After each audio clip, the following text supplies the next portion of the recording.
오늘 본문 말씀은 창세기 3장 17절과 18절 말씀입니다. 창세기 3장 17절과 18절 말씀입니다. 먼저 창세기 3장 17절 말씀 읽겠습니다. 아담에게 이르시되 내가 내 아내의 말을 듣고 내가 내게 먹지 말라 한 나무의 열매를 먹었은즉 땅은 너로 말미암아 저주를 받고 너는 내 평생에 수고하여야 그 소산을 먹으리라.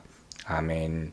자, 이제 하나님께서 아담에게 말씀하시는 장면이 나옵니다. 여기서 먼저 아내의 말을 듣고 라고 했습니다. 아담이 아내의 말을 들었다는 거죠. 여기서 듣고라는 말의 의미는 단순히 귀로 소리를 듣다 하는 그 의미에 그치는 것이 아닙니다. 여기서 더 나아가서 마음으로 깨닫고 몸으로 복종하다라는 의미까지 내포합니다. 즉 본절에서 하나님께서는 하나님 형상대로 지음을 받고 하나님으로부터 직접 선악과를 먹지 말라는 명령을 들은 아담이 하나님의 말씀에만 순종해야 함에도 불구하고 사단의 꾀임에 빠진 아내의 말을 듣고 즉 순종하고 복종하여 선악과를 따먹는 행위를 저지르고 말았음을 지적하고 있는 것이에요. 여러분, 오늘날 우리도 마찬가지예요. 우리가 듣고 순종해야 될 말씀이 있습니다. 바로 진리의 말씀인 성경입니다. 여기에 귀를 기울이고 마음 문을 여는 순간 우리는 생명을 얻게 되는 것이에요. 그런데 이 여기에 마음을 열고 귀를 기울이기보단 순간 입에는 달지만 결국 인간을 멸망으로 빠뜨리는 사단의 유혹에 귀를 기울이고 거기에 마음을 문을 여는 경우가 적지 않다는 것을 알아야 됩니다. 무엇을 듣느냐 하는 것은 영원한 생명을 얻느냐 아니면 영원한 멸망에 들어가느냐를 결정짓는 출발점이라는 것을 우리는 명심해야 됩니다. 그리고 우리의 귀와 우리의 마음과 몸을 모두 하나님께 드려야 할 줄로 믿습니다. 신명기 6장 4절과 5절 말씀입니다. 이스라엘아 들어라. 쉐마 하는 말씀이죠. 유명한 말씀입니다. 우리 하나님 여호와는 오직 하나이신 여호와시니 너는 마음을 다하고 성품을 다하고 힘을 다하여 내 하나님 여호와를 사랑하라. 아멘으로 화답한 여러분들 되시기 바랍니다. 자, 선악과를 따먹은 결과로 하나님께서는 그들을 저주하십니다. 본문은 땅은 저주를 받고 이렇게 표현되어 있어요. 이미 14절에서 살펴본 바와 같이 이 저주하다라는 말은 포기하다라는 말 포함하고 있다고 했어요. 따라서 본절에서 땅이 저주를 받았다 하는 말은 땅에 대해서 하나님께서 은혜의 손길을 멈추셨다는 거예요. 하나님의 은혜의 한계가 있다고 분명히 여러 차례 말씀드린 바 있습니다. 실로 천지를 창조하셨을 뿐 아니라 섭리하시는 하나님의 자비로움을 계속 받지 못한다면 그 보살핌 가운데 있지 못하게 된다면 어떻게 된다는 겁니까? 무엇이든지 필연적으로 황폐해질 수밖에 없다. 그것이 자체가 바로 저주라 하는 것이에요. 하나님의 포기예요. 하나님의 내버려 두심이. 이 대자연이 하나님이 창조하실 때 아름다움을 잃어버리고 또 이 세상 가운데 온갖 자연재해가 이렇게 빈발하는 것도 바로 뭡니까? 이와 같이 인간의 죄악으로 말미암아서 하나님께서 이 땅을 포기하셨기 때문이다 하는 것입니다. 그러면 우리는 어떻게 삽니까? 여러분, 하나님께서 이 땅을 완전히 다 포기하셨을까요? 그렇지는 않습니다. 비록 인간이 죄를 범하였으므로 땅이 저주를 받게 되어 하나님이 일부 땅을 포기하셨지만 완전히 다 포기하신 것은 아니라 하는 것이에요. 어떻게 할 수 있습니까? 오늘날까지 대자연이 그나마 아름다움을 유지하고 있는 것이 남아있지 않습니까? 바로 이와 같은 하나님의 자비로우신 은혜가 완전히 중단된 것은 아니다 하는 것도 발견할 수가 있다는 거예요. 따라서 우리는 훼손된 자연을 볼 때 어떻게 해야 되겠습니까? 우리의 죄를 반성해야 돼요. 아름다운 자연을 볼 때 죄 가운데서도 인간과 자연을 보호해 주시는 하나님의 은혜를 깨닫고 감사해야 할 줄로 믿습니다. 자, 이제 선악과를 따먹고 나서 땅은 저주를 받고 또 한 가지 또 형벌을 받게 됩니다. 그것이 무엇이냐? 평생에 수고하는 것이다 하는 거예요.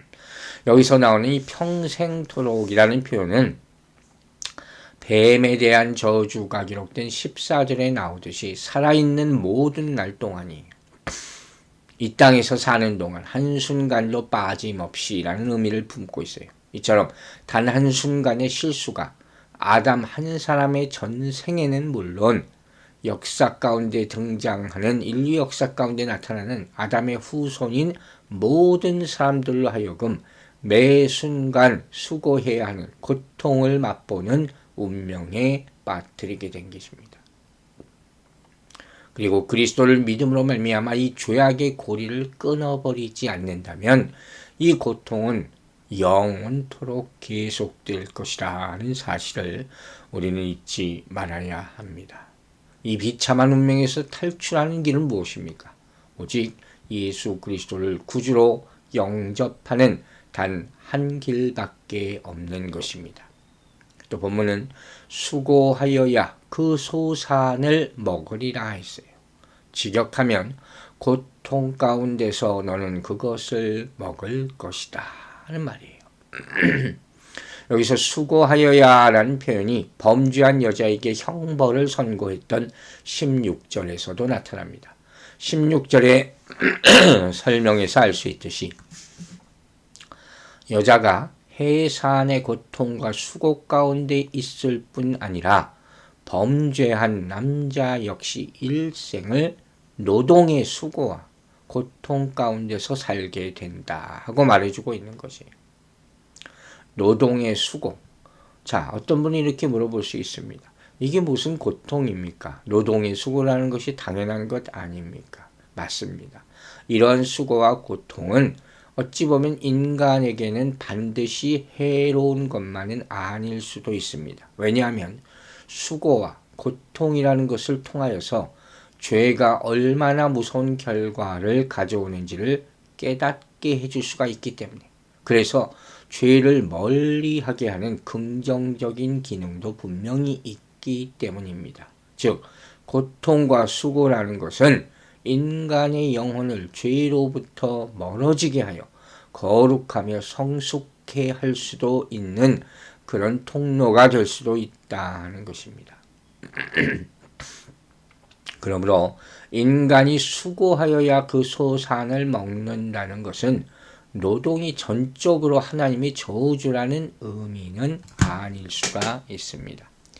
왜냐하면 노동은 하나님께서 친히 천지 창조를 하시면서 모범으로 보이는 것이죠. 하나님이 일하신다는 것이죠. 또 그리스도께서도 몸소 일하셨기 때문이죠. 말만 하신 것이 아니죠. 거기서 보는 바와 같이 노동은 어떤 의미에서 징벌이 아니라 인간에게 창조 때부터 주어진 의무라, 이렇게 말할 수가 있는 것입니다. 자, 이처럼 노동은 원래 값진 것이에요. 그런데 본절에서 이와 같이 노동이 고통으로 묘사되는 것은 왜 그렇습니까? 바로 죄 때문이죠.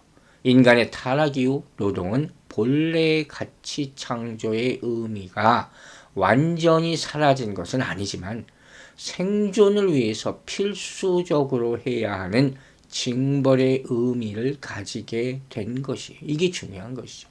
원래 의미가 색이 바래져 버렸어요. 변형이 되어버렸어요. 이게 바로 죄의 무서움인 거예요. 따라서 인간은 수고로운 노동에서 벗어날 수 없게 되었을 뿐 아니라 심지어는 땀 흘린 노동의 결과가 없을 수도 있게 돼버리고 만 것이에요. 즉 실로 수고해도 이에 상응하는 결과를 얻지 못한 것 역시 인간 범죄의 결과라는 것을 본문은 보여주고 있는 것입니다. 자, 3장 18절 말씀 읽겠습니다. 땅이 내게 가시덤불과 엉겅퀴를 낼 것이라. 내가 먹을 것은 밭의 채소인즉. 직역하면 그것이 자라게 할 것이다 라고 표현되어 있습니다. 여기서 내게 가시덤굴과 엉겅퀴를 낼 것이다. 낸다 하는 말은 자란다, 싹이 나다 하는 그런 의미를 가지고 있어요. 여기서 사용되는 용례는 불가항력적인 힘에 의하여 싹이 나고 자라게 된다는 것이죠. 그리고 앞으로도 이러한 현상이 계속될 것을 보여주는 말씀이에요. 여러분, 실로 전능하신 하나님의 저주는 두려운 거예요. 엄중한 것이에요. 그래서 이렇게 과거에 내린 저주가 오늘까지 계속되고 있다는 것을 보게 되는 것이에요. 마찬가지로 그리스도를 믿지 않는 자들이 영벌 가운데 처해질 것이라는 하나님의 약속도 장차 반드시 이루어지게 될 줄로 믿으시기 바랍니다. 그러므로 이처럼 비참한 운명에 빠지지 않기 위해서는 예수 그리스도를 믿어 그 보혈의 공로를 힘입어 죄사함을 얻고 하나님의 자녀가 되어야 하는 것입니다. 이 본문에 보면 가시덤불, 엉겅퀴 이런 말들이 나옵니다. 가시덤불 아시죠? 찌른다는 의미를 가지고 있어요. 대부분의 경우 고난의 상징으로 쓰인 그런 단어가 바로 가시덤불. 엉겅퀴는 뭡니까? 폐허의 상징. 다 초토화된 상태. 엉겅퀴만 남았다. 이런 말, 전쟁이 끝난 후에 아주 폐허가 된 그런 모습을 상징하는 단어입니다. 그런데 여기서 또 한 가지 의미심장한 의미가 있어요. 즉 가시덤불, 엉겅퀴는 어떤 의미를 가지고 있느냐? 유익한 식물이 자라는 것을 방해하는 아주 생명력이 강한 잡초예요. 이 가시덤불과 엉겅퀴가. 그래서 이것들이 번식하기 시작하면 다른 식물들이 다 죽어버리고 맙니다. 그러므로 농부는 항상 자신의 밭을 살펴보면서 이러한 잡초가 생기면 반드시 바로 제거해야지 농사를 망치지 않고 많은 수확을 거둘 수가 있는 것이에요. 그러면 이 가시덤불과 엉겅퀴가 처음부터 있었을까요? 여러분, 하나님이 세상을 처음 창조하신 당시에는 이런 것이 아마 없었을 것이에요. 있었다고 해도 이런 나쁜 일을 하는 식물이 아니었을 것입니다. 왜냐하면 우리가 아는 바와 같이 하나님이 세상을 창조하신 후에 세상을 보시며 심히 좋았다고 말씀하셨기 때문이죠.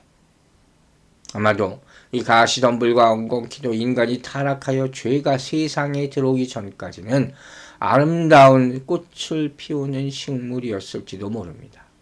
그러나 인간의 타락으로 말미암아 일종의 어떤 사람은 돌연변이 같은 것이 생겼을 것이다. 그렇게 얘기해요. 그래서 인간을 괴롭히는 잡초로 변하게 되었을 것이다 하는 사실이에요. 자, 우리에게 여기서 중요한 교훈을 주죠.